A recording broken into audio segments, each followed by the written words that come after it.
আসসালামু আলাইকুম সম্মানিত খামারি ভাই বোনেরা, আপনাদেরকে আরএস এগ্রো ফার্মের আরেকটি ভিডিওতে স্বাগত। আজকে যে বিষয়টি নিয়ে আলোচনা করব সেটা হচ্ছে ব্রয়লার মুরগির জন্য বয়স অনুযায়ী বা খাওয়ার হিসেবে কতটুকু ওজন থাকা দরকার এই বিষয় নিয়ে আজকের এই আলোচনার বিষয়বস্তুটা মূলত সোশ্যাল মিডিয়াতে মানে অনেক জায়গায় ঘুরপাক খাচ্ছে বা এখনও খায়। যারা বিশেষ করে যারা নতুন খামারি তারা অনেকের কাছে প্রশ্ন করে যে ভাই 7 দিনে কত ওয়েট থাকা দরকার, 14-15 দিনে কত ওয়েট থাকা দরকার, 30 দিনে কত ওয়েট থাকা দরকার, এরকম একটা বিষয় চলে আসে। তো এখানে সোশ্যাল মিডিয়াতে খেয়াল করলাম এখানে আসলে এক একজন এক এক রকম ওয়েটের কথা বলে। সাধারণত এটাই স্বাভাবিক, কারণ যার যখন যে ওয়েট আসে সেই ওয়েটটাই সাধারণত বলে। তো এই বিষয়গুলো নতুন খামারিরা একটু দ্বিধাদ্বন্দ্বের ভিতরে থাকে যে আসলে কোনটা সঠিক। তো এই বিষয়টা ক্লিয়ার করার জন্য আজকে মূলত আমার আলোচনার উদ্দেশ্য। এখন মুরগির এক একজনে এক এক রকম ওয়েট কেন বলে এটা প্রথমে চলে আসি। এটার আসার কারণ হচ্ছে আপনি যদি গরম প্রবণ এলাকা, মানে প্রচুর গরম থাকে, উষ্ণ থাকে, সবসময় গরম থাকে, বিশেষ করে উত্তরবঙ্গ এরিয়াতে, এখানে যদি আপনি প্রশ্ন করেন গরমের দিনে যে ভাই আপনার মুরগির বয়স কত দিন, মুরগির বয়স 25 দিন বা 30 দিন, আপনার ওয়েট কত আসছে, ওখানে ওজন হবে একরকম। আবার যে এলাকায় বা শীতাতপ নিয়ন্ত্রিত বা কন্ট্রোল বা সেমি কন্ট্রোলে যারা মুরগি পালেন, সেই ক্ষেত্রে যদি আপনি 30 দিনে ওয়েট শোনেন, ওদের ওয়েট শুনলে হয়তো বা আপনার মাথা নষ্ট হয়ে যেতে পারে। আবার দেখা গেছে যাদের সেটটা অনেক ভালো, ঠান্ডা বা আবহাওয়ার ভিতরে, সুন্দর আবহাওয়ার ভিতরে খামার, সেখানে যদি ওয়েট শোনেন সেখানে কিন্তু আরেকটা আসবে। তো এটাই স্বাভাবিক। তো সেই ক্ষেত্রগুলা কেন হয় সাধারণত আপনারা জানেন যে শীতকালীন অথবা ঠান্ডার সময় মুরগির ওয়েটটা কিন্তু সবচেয়ে ভালো আসে। যদি আপনার ম্যানেজমেন্ট এবং লালন পালনের দক্ষতা ভালো থাকে তাহলে সবচেয়ে ভালো আসে। গরমের ভিতরে মুরগির ওজনটা তুলনামূলক কম আসে। তো আবার আরেকটা বিষয় হচ্ছে কিছু কোম্পানি আছে যে ফিডের গুণগত মান একটু তুলনামূলক অন্যান্য কোম্পানির থেকে ভালো থাকে, ওদের কিন্তু ওজন ইজিভাবে চলে আসে, মানে খুব অস্বাভাবিক হারে চলে আসে। আবার কিছু কোম্পানির দেখা যাচ্ছে বাচ্চার জাত বেদে বা বাচ্চার কোয়ালিটির উপর ডিপেন্ড করেও আপনার ওজন কিন্তু ভালো চলে আসে, অনেকের আবার খারাপ চলে আসে। তো এই বিষয়গুলো সব কয়টা বিষয় আসলে একত্রেই মূলত ওজনটা ডিপেন্ড করে। মুরগির সুস্থতা, ভালো ম্যানেজমেন্ট, ভালো বাচ্চা, ভালো ফিট, ভালো আবহাওয়া, এগুলার উপর ডিপেন্ড করে সাধারণত আপনার মুরগির ওজনটা ভ্যারি করে। তো এগুলার সমন্বয়ে কিন্তু আপনার কেউ উত্তর দেয় না যে ভাই আমার এই অবস্থায় আমার এই ওজন আসছে, এটা কিন্তু বলে না। তার সেটে বা যাকে জিজ্ঞাসা করা হয় যে উত্তর দেয় তার সেটে যে রেজাল্টটা আসে বা রেগুলার আসে বা আসে সব সময় বা মাঝে মাঝে আসে, সেটাই বলে। অনেকে আবার একরোটটা বলে।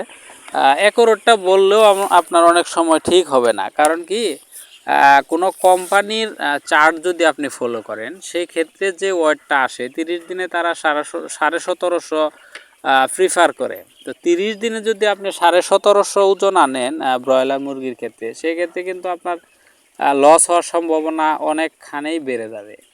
তো মানে এই বিষয়গুলো নিয়ে একটু দ্বিধাদ্বন্দ্বের ভিতরে থাকেন। তো আসলে কোম্পানির যে ওয়েট লিস্ট দেওয়া আছে, চার্ট দেওয়া আছে, ওইটা হিসাবে মুরগি পালন করা যাবে না। আমাদের টার্গেট থাকবে যে তাদের চার্ট থেকে বেটার ওজন আমাদেরকে আনতে হবে, তাহলে আমরা টিকে থাকবো, তাছাড়া কিন্তু টিকে থাকা সম্ভব হবে না। তো এই বিষয়টা একটা বিষয়। তো সব কিছু মিলেই মূলত একটা ওজনের তালিকা এবং খাবার বয়স অনুযায়ী আপনাদেরকে দেওয়ার চেষ্টা করতেছি। আমি সাধারণত এখানে ওজনের যে তালিকাটা আপনাদেরকে দেব সেটা হচ্ছে কোম্পানির চার্ট অনুসারে একটা ওজন দেব, আপনার খাবার কত ব্যাগ খেয়ে কত আসা দরকার, অর্থাৎ আমাদের অ্যাভারেজ কত ওয়েট আসা দরকার, সেটার একটা নিয়ে লিস্ট দিব। আর হচ্ছে আপনার ভালো এবং সবচেয়ে ভালো ওজন কতটুকু আসলে হয় সেটার একটাই দিব। তো এখানে দিন তো 1 থেকে 30 দিন প্রত্যেক দিনই দেওয়া সম্ভব না। এখান থেকে যারা যারা সোশ্যাল মিডিয়াতে বিভিন্ন ধরনের প্রশ্ন করেন এবং যে সময়টা আসলে মূলত ওজন দেখলে আপনার মুরগির সুস্থতা থেকে শুরু করে এবং সব কিছু অ্যানালাইসিস করা যায়, ওই রকম তার উপর নির্ভর করে 5টা দিন আমি কাউন্ট করে নিয়েছি। তো এই 5 দিনের ভেতরে যে ওজন এবং খাবার খাবে সেটা নিয়ে আমি আলোচনা করতেছি। প্রথম, আপনার এ গ্রেডের বাচ্চা যদি আপনি আনেন, যেহেতু এ গ্রেডের বাচ্চা 38 গ্রাম প্লাস থেকে উপর দিকে হয়, তো এ গ্রেডের বাচ্চা নিয়ে আমি কথা বলি যে 0 দিনে আপনি 38 গ্রাম প্লাস যদি আনেন, সেক্ষেত্রে সেই বাচ্চা আপনার সপ্তম দিনে 1000 মুরগির জন্য এখানে 3 বস্তা খাবার খাবে, মানে সঠিক খাবার 3 বস্তা প্লাস খাবার খাবে। তো সঠিক এই 3 বস্তা প্লাস খেয়ে আপনার ওজন আসার কথা, আপনার সবচেয়ে ভালো ওজন আসবে হচ্ছে আপনার 200 গ্রাম প্লাস ওজন আসবে সপ্তম দিনে। আর যদি আপনি মোটামুটি ভালো আনেন, সেক্ষেত্রে 190 প্লাস হলেও ভালো। আর অ্যাভারেজ সবার যেরকম ওজন আসে অ্যাজ ইউজুয়াল, সেটা হচ্ছে 185 গ্রাম প্লাস, এটা অ্যাভারেজ। আর যদি আপনি কোম্পানির লিস্ট ফলো করেন, সেক্ষেত্রে আপনার ওজন থাকবে হচ্ছে 185 প্লাস। এখন আসেন 10তম দিন। 10তম দিনে আপনার খাবার খাবে হচ্ছে 6 বস্তা প্লাস 1000 মুরগিতে, এবং যারা সবচেয়ে ভালো মুরগি পালে বা ভালো ওয়েট আনতে পারে, তাদের 10তম দিনে ওজন আসবে হচ্ছে 350 গ্রাম প্লাস। আর যারা মোটামুটি ভালো ওজন আনতে পারে, তাদের 300 গ্রাম প্লাস থাকে। এবং অ্যাভারেজ ওয়েট আসবে, মানে যাদের সবাই যেটা অ্যাভারেজ ওয়েট আনতে পারে, সেটা হচ্ছে 290 প্লাস থাকলে অ্যাভারেজ ওয়েট হবে। এবং কোম্পানি লিস্টেড অনুসারে আপনার 280 প্লাস গ্রাম ওজন থাকলেই মোটামুটি চলে। এটা কোম্পানির লিস্ট আমি না বলি, কারণ কোম্পানির লিস্ট হিসাবে আপনি ওজন আনলে এটা সাধারণত আপনার মুরগির সুস্থতার উপর, মানে সুস্থ থাকে না, এটা অ্যাবনর্মাল, এটা খুব খারাপ ওজন। এই ওজনে মুরগির প্রফিট হবে না, তো এই ওজনটা স্কিপ করি। তো এখন আসেন 14তম দিনের কথা। 14তম দিনে আপনার 1000 মুরগি খাবার খাবে হচ্ছে 11 ব্যাগ প্লাস। এখন যারা সবচেয়ে ভালো ওজন আনতে পারে, তাদের ওজন আসবে হচ্ছে 550 গ্রাম প্লাস। যারা মোটামুটি ভালো আনতে পারে, তারা 500 প্লাস। এবং অ্যাজ ইউজুয়াল অ্যাভারেজ যে ওয়েটটা আসে সবার, সেটা হচ্ছে 480 প্লাস ওজন। 480 গ্রাম প্লাস ওজন থাকলেই যথেষ্ট। 21তম দিনে আসেন। 21তম দিনে আপনার 1000 মুরগি 23 বস্তা প্লাস খাবার খাবে। 23 বস্তা প্লাস খাবার খেয়ে আপনার যারা সবচেয়ে ভালো ওজন আনতে পারে, তাদের 1 কেজি 50 গ্রাম 1 কেজি 50 গ্রাম প্লাস ওজন আসে। অনেকের যারা ভালো ওজন আনতে পারে, তাদের 20 দিনে 1 কেজি চলে আসে। তো মোটামুটি ভালো যারা ওজন আনে, তাদের 1 কেজি প্লাস আসে 21 দিনে।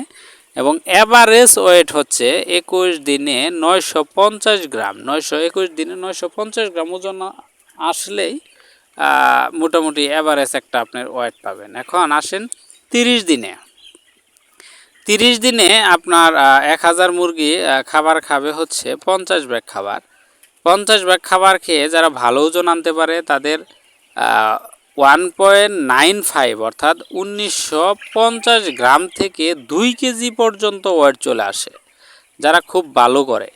আবার মোটামুটি ভালো যারা, তারা 1.9 মানে 1900 প্লাস ওজন আনতে পারে। আবার অ্যাভারেজ ওয়েট, অর্থাৎ অ্যাভারেজ যে ওয়েটটা আসে, সেটা হচ্ছে 1.85 অর্থাৎ 1850 গ্রাম ওজন। এটা হচ্ছে অ্যাকচুয়ালি স্ট্যান্ডার্ড ওজন। আপনার 30 দিনে যদি 1850 প্লাস বছর শেষে হিসাব করেন, এবারে যদি আপনি 18.5 প্লাস ওজন আনতে পারেন তাহলে আপনি মোটামুটি এই ব্যবসায় টিকে থাকতে পারবেন, আদারওয়াইজ আপনার ব্যবসায় টিকে থাকতে পারবেন না। তো যারা ভালো এনভায়রনমেন্ট, যারা ভালো কোয়ালিটির বাচ্চা এবং ফিড নিতে পারেন, ভালো আবহাওয়ায় ফার্মে নিতে পারেন, তারা কিন্তু 30 দিনে 2 কেজিও আনে পড়ে। অনেকে 30 দিনে 2 কেজি আনে, অনেকে 30 দিনে 1900 আসে। সাধারণত শীতকালে আপনার 30 দিনে 19 প্লাস ওজন আসে। এবং আরও যাদের ভালো হয়, যারা কম মুরগি পালে, ওখানে যত্ন বেশি হয়, সেক্ষেত্রে আপনার 2 প্লাসও আসে 30 দিনে। তো এরকম এক একজনের এক এক রকম ওজন আসে সাধারণত। তো এগুলা নিয়ে আসলেও ঘাবড়াবার কিছুই নাই। তবে আপনি এই চার্ট হিসাবে একটা জিনিস ফলো করবেন, সেটা হচ্ছে খাবারটা ঠিক মতো খাচ্ছে কিনা। খাবার যদি ঠিক মতো খায় তাহলে আপনার মুরগি সুস্থ আছে এটা বুঝতে পারবেন। এবং মুরগি সুস্থ থাকলে ইনশাল্লাহ ওজন আপনার একটা মানে ভালো একটা ওজন চলে আসবে, এভারেজ বিশেষ করে 18.5 প্লাস ওজন চলে আসবে। আর একটা খামারে যখন 18.5 প্লাস ওজন চলে আসে তখন দাম মোটামুটি থাকলে প্রফিটেবল হওয়ার সম্ভাবনা বেশি থাকে। তো আশা করি আমার এই ওজন, খাবার এবং বয়স অনুযায়ী যা আসা দরকার এটা আশা করি বুঝতে পারছেন। যারা নতুন, এক একজন এক এক রকম ওজনের কথা বলে, সেটা সম্পর্কে অবশ্যই আপনারা বুঝতে পারছেন। তো এই বিষয়গুলো নিয়ে হয়তো বা আপনাদের আর কাউকে প্রশ্ন করতে হবে না, এবং কারো প্রশ্নের উত্তরের দ্বার প্রান্তে দাঁড়াতে হবে না। তো যদি তারপরেও যদি বিস্তারিত এর থেকে আরও কিছু জানার থাকে তো আপনারা কমেন্টস বক্সে বলতে পারেন, ইনশাল্লাহ আমি উত্তর দেওয়ার চেষ্টা করব। আজকে এই পর্যন্তই, আল্লাহ হাফেজ।